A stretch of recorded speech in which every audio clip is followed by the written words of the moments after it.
پشتگیریya ji bo yekîneyên parastina jin YPJ berdewam dikin. Jin û welatiyên Başûrê Kurdistanê bi peyamên kurt û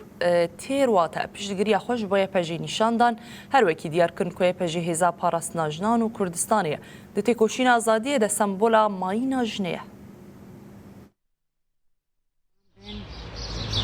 ئێوە نمونەی جوانی ژنی کوردن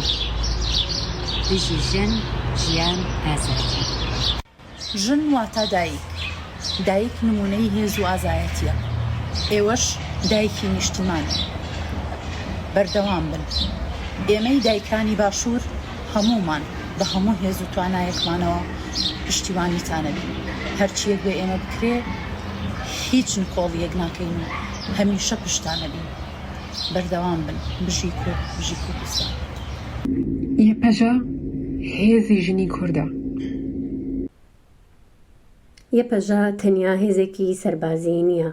بەڵکو شۆڕشێکی تەواوەتی ژنانە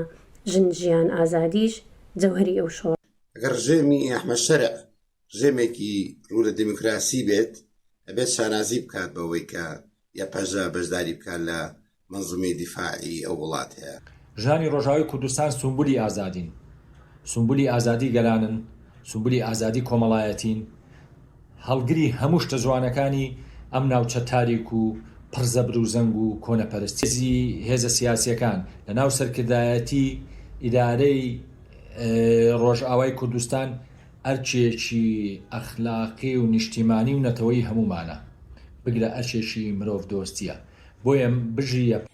پێویستە خەبات و ڕۆڵ و قوربانیدانی هێزەکانی YPJ لە سووریای نوێدا بەرز بنرخێنێت چونکە YPJ بۆ هەموو دنیای سەلماند و بە تایبەتیش لە ڕۆژهەڵاتی YPJ بەرخوردانە ڕزگاریە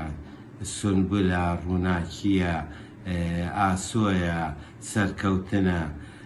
هیمای سەرکەوتنی گەلی کوور YPJ ڕێبەرایەتی دەکا. کاتێک ژنان لە هێڵی پێشەوە وەستاون داهاتوو لەدایک دەبێت YPJ هێمای بێری و ئیرادەی ئازادە بژی YPJ هەموومان پشتیوانی YPJین. هەڵدانی چینەکانی پاراستنی ژنان YPJ لە ڕۆژاوای کوردستان تەقینەوەیەک بوو لە ناخی مێژووی باوەکسالاریدا کچانی کورد تەنها چەکیان هەڵنەگرت بەڵکو مۆدێلێکی تاقانەیان لە جانگاوەری بە جیهان نیشاندا کچان لە ریزی پێشەوەی سەنگەرەکاندا بوونە گرکانێ بەسەر تاریکستانی داعشدا ژن لێرە بە تەنها پاڵپژ نەبوو بەڵکو فەرماندە و پێشەنگ بوو YPJ مێژوویەکی نوێی بە خوێن نووسیەوە بژی YPJ بڕوخێ تیرۆریستان YPJ لە ڕۆژاوای